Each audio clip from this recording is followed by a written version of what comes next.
सफेद T shirt में काले कपड़े से चेहरे को ढककर सामने लाया गया यह सौरभ है। पटना के इंडिगो के पटना एयरपोर्ट मैनेजर रुपेश सिंह की हत्या में शामिल एक और अपराधी। पटना के रुपेश हत्याकांड में पटना पुलिस को आज बड़ी कामयाबी मिली, जब पटना पुलिस की एसआईटी ने रुपेश के दूसरे हत्यारे को धर दबोचा है। इस अपराधी का नाम सौरभ है, जो ऋतुराज का साथी बताया जाता है। पटना पुलिस ने इसके घर अगमकुआं से इसको हिरासत में लिया है।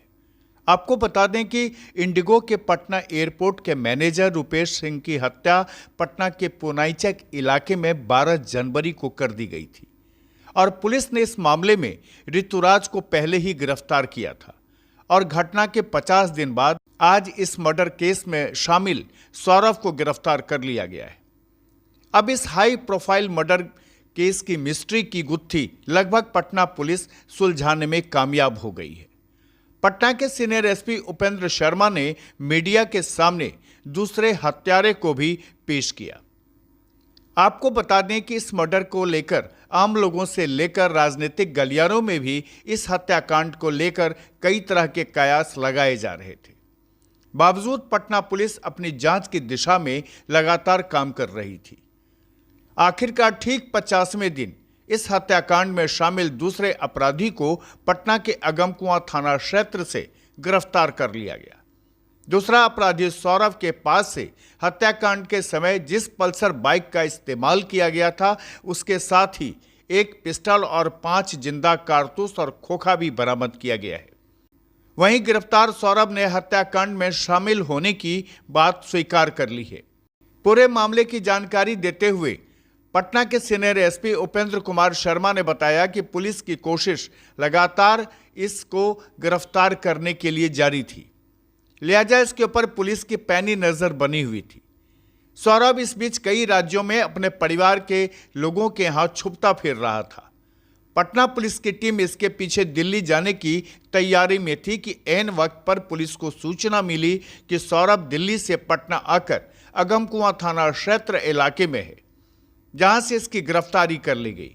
इन्वेस्टिगेशन जो हम लोगों ने किया है, सीडीआर से जो प्रमाण हुआ है, लेकिन जैसे ऋतुराज की गिरफ्तारी होती है, उस रात के बाद अगले दिन से उस रात को ये भाग के चला जाता है नोवेल्टी स्वीट्स जो है कंकड़बाग में, वहाँ उसकी बहन का घर है। इसकी बहन रहती है, उसके घर पे जाकर रुकता है। उसके बाद वो बढ़िया चला जाता है, बढ़िया में इसका गाँव है, वहाँ 2-3 दिन रुकता है। तो उसके बाद लखीसराय चला जाता है, वहाँ भी इसकी रिश्तेदारी है, वहाँ कुछ 4-5 दिन रुकता है। इस तरह ये भागता फिर रहा है, लेकिन भागते फिरने में एक पैटर्न है कि रिश्तेदारों के यहाँ जाता है, जो इनके परिचित हैं, जहाँ इनका घर है, अपना ठिकाना है, वहाँ जाता है। पैसे की इसके पास कमी है, नहीं तो ये होटल में भी रह सकता था, दूसरे ये इस शहर को भी छोड़ सकता था, राज्य को छोड़ सकता था। बीच में एक बार ये हम लोगों ने जब इसको क्लोजली ट्रेस किया और इसके पूरे परिजनों का हम लोगों ने पूरा सर्विलांस लिया, लगभग 100 से ज़्यादा ऊपर नंबर हम लोग सुन रहे थे। तो गया में भी इसको हम लोगों ने एक बार रेड करने का प्रयास किया, लेकिन हम लोग 2 दिन विलम्ब से पहुँचे। ये वेरीफाई हुआ कि गया में मानपुर में अपने एक रिश्तेदार में जो चाचा लगते हैं उनके यहाँ गया हुआ था। हम लोग थोड़ा लेट पहुँच पाए वहाँ। फिर बनारस में हम लोगों ने इसको पीछा किया, उसके बाद दिल्ली तक ये गया था। हालांकि हम लोग दिल्ली जा रहे थे, तभी हम लोग को सूचना मिली कि ये लौट रहा है, और वहाँ कितने दिन ये रहा ये जांच का विषय है, लेकिन ये 3-4 दिन से ज़्यादा वहाँ रहा। और लौटने की सूचना पर ही, चूँकि इतने दिनों तक हम लोगों ने इसका अनुसंधान कर लिया था कि इसका घर कहाँ पर है और इसका डेरा कहाँ पर है, तो फिर हम लोगों ने इसके दोनों जगह पर ट्रैप किया। और कल रात इसकी गिरफ्तारी कुमरार गाँव के पास से, चूँकि हुलिया और कदकाठी, इसका मेक, इसका एड्रेस डिटेल्स, सारा चीज़ हम लोग को पता था, तो इसको देख के हम लोगों ने इसको गिरफ्तार किया। और इसके पास से हम लोगों ने एक वेपन बरामद किया है और उसमें 5 राउंड्स गोली भी है। इसके घर पे हम लोगों ने डेरा पे जब रेड किया है तो 3 खाली खोखे मिले हैं और 3 सिम कार्ड मिले हैं, और जो गाड़ी, जो पल्सर मोटरसाइकिल है जो मैंने बताया, वो मिला है। इस तरह से यह अनुसंधान हुआ है। इस व्यक्ति का नाम है सौरभ कुमार उर्फ पवन उर्फ खरहा भी इसको कहते हैं। इसका कान का स्ट्रक्चर ऐसा है, इसके दोस्त सर्कल में तो खरहा भी कहा जाता है। पिता का नाम है लेट प्रशांत कुमार, महादेव मार्केट, योगीपुर चौक, पत्रकार नगर। 2 बार ये जेल जा चुका है। आप लोगों से शेयर करने के लिए इतना ही है। जितना ही हम लोगों का कंसर्न विक्टिम के साथ न्याय के लिए है, उतना ही कंसर्न इस बात का भी है कि किसी भी निर्दोष के साथ अन्याय नहीं हो। अक्यूज़ जो भी जेल गए हैं उन लोगों के परिजनों को ऐसा लग सकता है कि पुलिस के अनुसंधान में वो शक हो सकता है, लेकिन इसकी मैं आप लोग के माध्यम से उनको फुली गारंटी देना चाहूँगा कि पुलिस को ये काम करना होगा तो 70 दिन का अनवरत अनुसंधान नहीं करेगी और इतना समय लेकर इस हाई प्रोफाइल केस को पारदर्शी तरीके से डील नहीं करेगी। ऋतुराज के खिलाफ हम लोग के पास काफ़ी साक्ष्य हैं, उसी तरह से सौरभ के खिलाफ भी हम लोग के पास काफ़ी साक्ष्य हैं।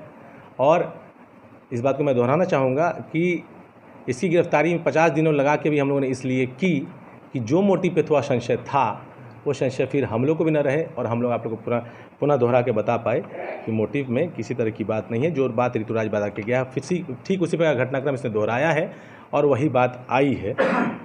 इसको हम लोग जुडिशियल कस्टडी में भेज रहे हैं, ज़रूरत पड़ेगी तो हम लोग पुलिस रिमांड पर लेंगे। बाकी दोनों अपराधी कर्मियों का डिटेल पता है, आप लोग से अनुरोध होगा कि उस डिटेल्स को ज़्यादा मीडिया पे आप लोग शेयर ना करें। अपराधी भागता है तो पकड़ने में समय लगता है। वारंट कुर्की की कार्रवाई भी हम लोग करेंगे, अगर वो सरेंडर नहीं करते हैं और गिरफ्तारी में समय लगता है तो उनका हम लोग कुर्की करेंगे कि जैसा इसने बताया है। अब इस हथियार से गोली चली है या नहीं चली है ये अगेन हम लोग FSL भेजेंगे और FSL भेज के मैच कराएंगे। इससे 5 गोली ऐसा नहीं 6 राउंड की लग रही थी, एक गोली का इस्तेमाल किया हो सकता है, ऐसा लग रहा है। वो किस घटना में इस्तेमाल किया होगा पता नहीं, ये तो घटना से 70 दिन बाद का ये चीज़ है तो इसको हम लोग भेजेंगे। ये चारों दोस्त हैं, ये चारों लोग जो हैं वो दोस्त हैं। डेली सुबह शाम का उठना बैठना है मुन्ना चौक पर। अब जब आप लोग जान गए हैं मुन्ना चौक के बारे में, तब जब आप लोग अनुसंधान करेंगे तो आप लोग जानेंगे कि इन लोगों की दोस्ती कितनी गहरी थी। उस दोस्ती में इस तरह की बात आई और बातों बातों में इस तरह की घटना घटी और जिस तरह का ट्रिवियल रीज़न बाहर निकल के आया सबको चौंकाया, हम लोगों को भी चौंकाया। लेकिन दूसरी गिरफ्तारी के बाद हम लोग के पास एक लेयर और है सपोर्ट करने के लिए कि yes this is the motive. बताते चलें कि बीते 12 जनवरी को इंडिगो मैनेजर रुपेश सिंह की हत्या कर दी गई थी। अपराधियों ने 6 गोली रुपेश सिंह को मारी थी। 3 फरवरी 2021 को पटना पुलिस ने इस हत्याकांड में ऋतुराज को गिरफ्तार किया था, जिसके बाद से यह सवाल उठाया जा रहा था कि ऋतुराज की गिरफ्तारी पुलिस ने जानबूझकर किया है। पर अब सौरभ की गिरफ्तारी के बाद पटना पुलिस पर लोगों का भरोसा कायम होगा। खुलासा के लिए पटना से अनु प्रकाश की रिपोर्ट।